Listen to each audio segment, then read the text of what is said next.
بسم اللہ الرحمن الرحیم قد أفلح المؤمنون الذين هم في صلاتهم خاشعون والذين هم عن اللغو معرضون والذين هم للزكاة فاعلون وہ ایک سجدہ جسے تو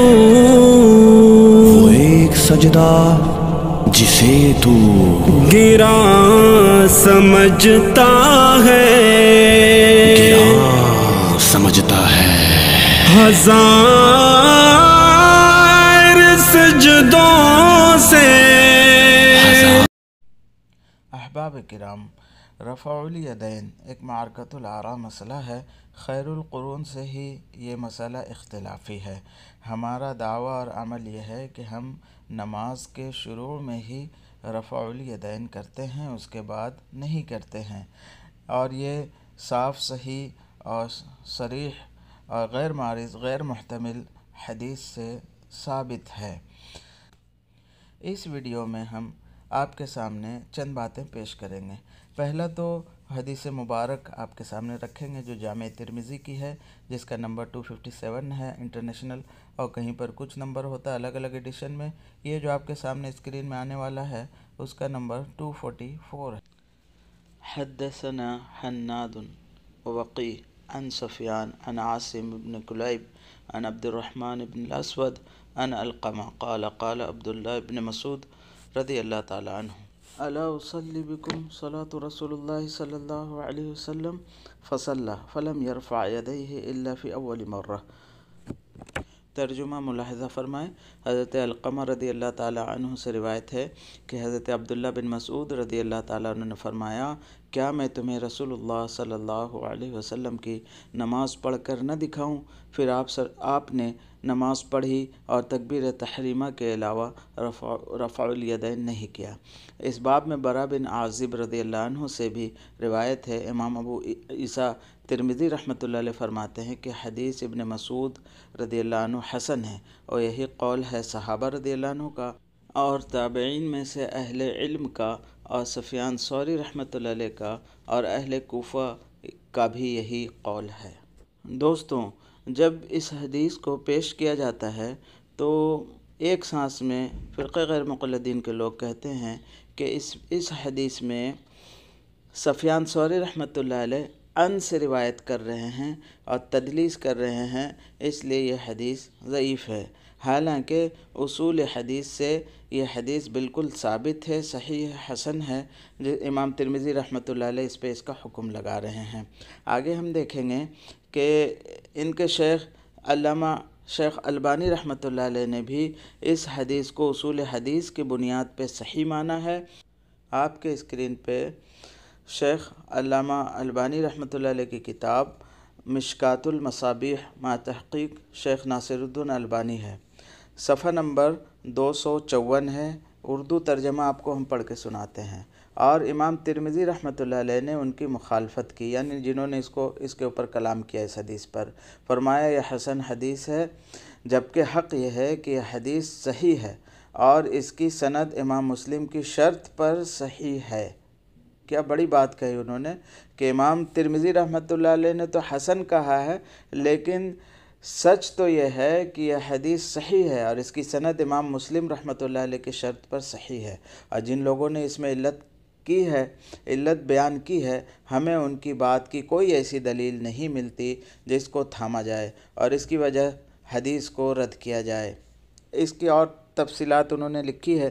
ایک بات اور بتاتے چلے کہ اس ویڈیو میں جتنے بھی اسکینس آپ کے اسکرینز پہ آ رہے ہیں سب آپ کو ڈسکرپشن میں لنک ہے ڈرائیو کا، اس میں آپ کو مل جائیں گے، وہاں سے آپ نکال کر کے اور اچھے طریقے سے دیکھ سکتے ہیں۔ آگے علامہ البانی رحمۃ اللہ علیہ نے چند باتیں اور لکھی ہیں۔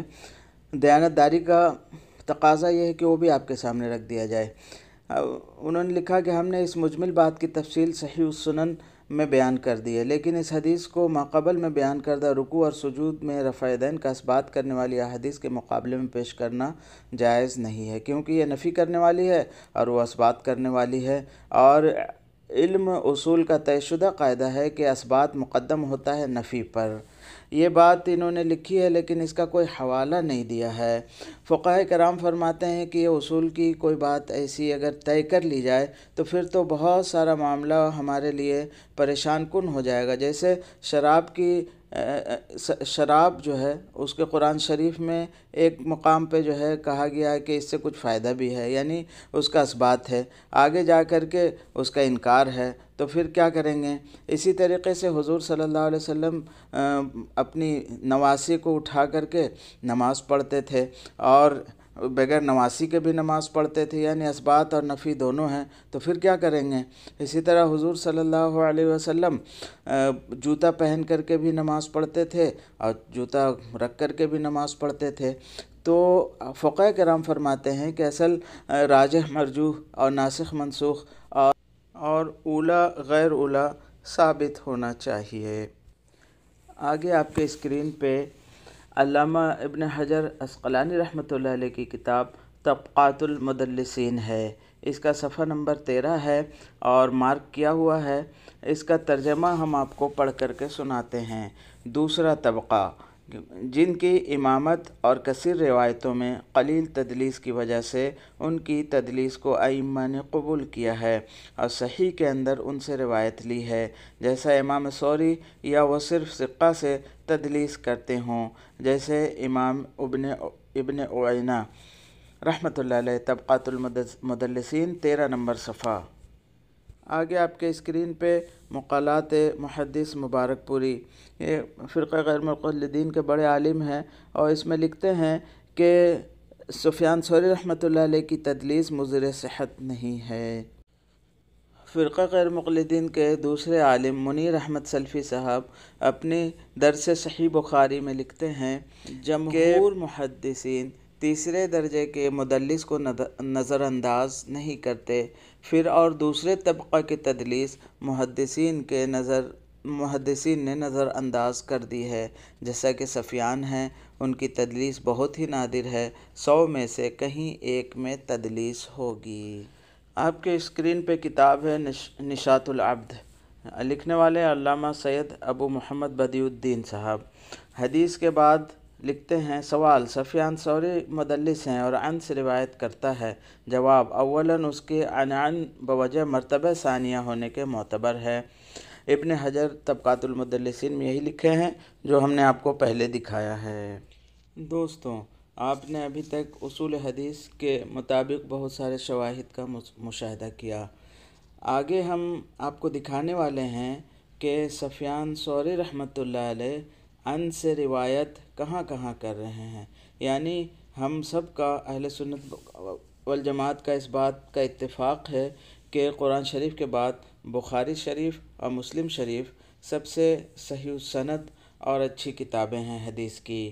تو سب سے پہلے آئیے ملاحظہ کرتے ہیں کہ سفیان ثوری رحمۃ اللہ علیہ عن سے روایت بخاری میں بھی کر رہے ہیں اور مسلم میں بھی کر رہے ہیں، اور مسلم شریف کی 4 احادیث ہم پیش کریں گے اور ان کے ترجمے آپ کے سامنے رکھیں گے، اور اس کے بارے میں ایک بہت ہی حیران کن بات آپ کے سامنے آئے گا علامہ وحید الزماں صاحب کے تعلق سے۔ آگے بنے رہیے، آگے دیکھتے ہیں انشاءاللہ۔ آپ کے اسکرین پہ صحیح بخاری جلد 3 صفحہ نمبر 87 ہے، اور غیر مقلدین عالم مولانا داؤد راز صاحب نے اس کا ترجمہ لکھا ہے، اور حج کے تعلق سے یہ حدیث ہے۔ آپ دیکھ سکتے ہیں 8 ذی الحجہ کو حضور صلی اللہ علیہ وسلم نے حج کے موقع پہ منی میں نماز ادا کی تھی، اس تعلق سے حدیث ہے، اور اس کی سند آپ دیکھیں، یہاں پر بھی دیکھ سکتے ہیں، اور ڈسکرپشن میں لنک ہے، لنک سے آپ ڈاؤن لوڈ کر کے بھی دیکھ سکتے ہیں کہ صحیح بخاری کے اس حدیث میں سفیان ثوری رحمۃ اللہ علیہ عن سے روایت کر رہے ہیں۔ دوستو، آگے ہم مسلم شریف سے 4 حدیثیں پیش کریں گے جس میں سفیان ثوری رحمۃ اللہ علیہ عن سے روایت کر رہے ہیں، اور مسلم کی حدیث ہے اور بخاری کی حدیث ہے، صحیح ہے اس شرط پہ اگر عن سے روایت والی دوسری حدیثیں بھی جیسے ترمذی میں رفع الیدین کے تعلق سے ہے تو وہ بھی صحیح ہو جائے گی۔ تو اس میں 2 باتیں آپ کے سامنے ہیں، ایک تو 4 حدیثیں ہم پیش کریں گے مسلم سے، اور اس میں ایک ترجمہ ہے مولانا عابد الرحمن صدیقی کاندلوی صاحب کا، اور دوسرا ترجمہ ہے غیر مقلد عالم علامہ وحید الزماں صاحب کا۔ تو چاروں اسکینس آپ کے سامنے اسکرین پہ آئیں گے، آپ دیکھیں گے کہ عابد الرحمن صدیقی صاحب نے جو ترجمہ کیا ہے تو سند لکھ دی ہے۔ سند حدیث کے لیے بہت ضروری ہوتا ہے، سند پہ ہی ساری باتیں ہوتی ہیں، لیکن علامہ وحید الزماں صاحب نے چاروں حدیثوں کی سند نہیں لکھی ہے۔ کوئی بھی غیر مقلد فرد، یہ جیسے ان کو سمجھایا جاتا ہے کہ آپ خود سے تحقیق کرو، تو وہ سند کی تحقیق کیسے کریں گے؟ حالانکہ ان کو عربی نہیں آتا تو اردو ترجمہ صحیح نہ کریں گے۔ اب اردو ترجمہ میں یا اس کے عربی متن میں کتاب میں سند ہی نہیں ہوگی تو وہ سمجھیں گے کیسے، آگے کیسے بڑھیں گے؟ اس لیے آپ اس کو دیکھیں، سمجھیں، آگے ہم یہ آپ کے اسکرین پہ ہے مولانا عابد الرحمن صدیقی صاحب کا ترجمہ، جلد 1 ہے، صفحہ نمبر 587 اور حدیث نمبر 1451 ہے۔ بیر معونہ کے تعلق سے یہ حدیث ہے۔ اور آگے دیکھیے، یہی حدیث جو ہے علامہ وحید الزماں صاحب نے لکھی ہے، جلد 2 صفحہ نمبر 210 اور حدیث کا نمبر ہے 1550، اور اس کی سند آپ کو وہاں پر نہیں ملے گی۔ اگلی حدیث مولانا عابد الرحمن صدیقی صاحب نے جس کا ترجمہ کیا ہے، جلد 3 ہے، صفحہ نمبر 424 ہے اور حدیث نمبر 1192 ہے، طلاق سے متعلق حدیث ہے۔ اور اسی حدیث کو علامہ وحید الزماں صاحب نے بھی لکھا ہے، جلد نمبر 4 صفحہ نمبر 104 حدیث نمبر 3687 میں، اور آپ دیکھیں گے کہ اس میں بھی سند نہیں ہے۔ آگے جو حدیث آ رہی ہے اس کو ملاحظہ فرمائیں۔ مولانا عابد الرحمن صدیقی صاحب نے لکھا ہے، یہ جلد 3 ہے، صفحہ نمبر 200 حدیث نمبر 578، آب زمزم سے تعلق ہے اس حدیث کا۔ اور اسی حدیث کو علامہ وحید الزماں صاحب نے 5ویں جلد میں لکھا ہے، 5281 نمبر ہے اس حدیث کا، اور سند نہیں ہے۔ آگے جو حدیث چوتھی اور آخری حدیث آ رہی ہے آپ کے سامنے، عابد الرحمن صاحب نے جلد 3 صفحہ نمبر 347 میں 1004 نمبر حدیث، بچھو کے زہر سے متعلق ہے یہ حدیث، اور اسی کا علامہ وحید الزماں صاحب نے اس کا اپنے ترجمہ میں لکھا ہے، 5 نمبر جلد ہے، 356 نمبر صفحہ ہے، حدیث نمبر 5724 ہے، اور سند آپ کو نہیں ملے گی۔ بھائیو دوستو، آپ کے سامنے شواہد ہے کہ غیر مقلدین عوام کو جو یہ کہا جاتا ہے کہ تحقیق کرو، تحقیق کیسے کریں گے؟ اور علامہ وحید الزماں صاحب نے ان احادیث کی سند کو کیوں چھپا لیا؟ اور اگر وہ بغیر سند کے ہی بیان کرتے ہیں، اگر مان لیا جائے، تو پھر فرقہ غیر مقلدین کے لوگ تحقیق کیسے کریں گے؟ اللہ پاک ہم سبوں کو صحیح سمجھ عطا فرمائے، آمین۔ دل کو خدا کی یاد کا مسکن بنا کے دے، ملتا ہے کیا نماز میں سجدے میں جا کے دیکھ، ملتا ہے کیا نماز میں سجدے میں جا کے دیکھ، اللہ کے حضور میں سر کو جھکا کے دیکھ۔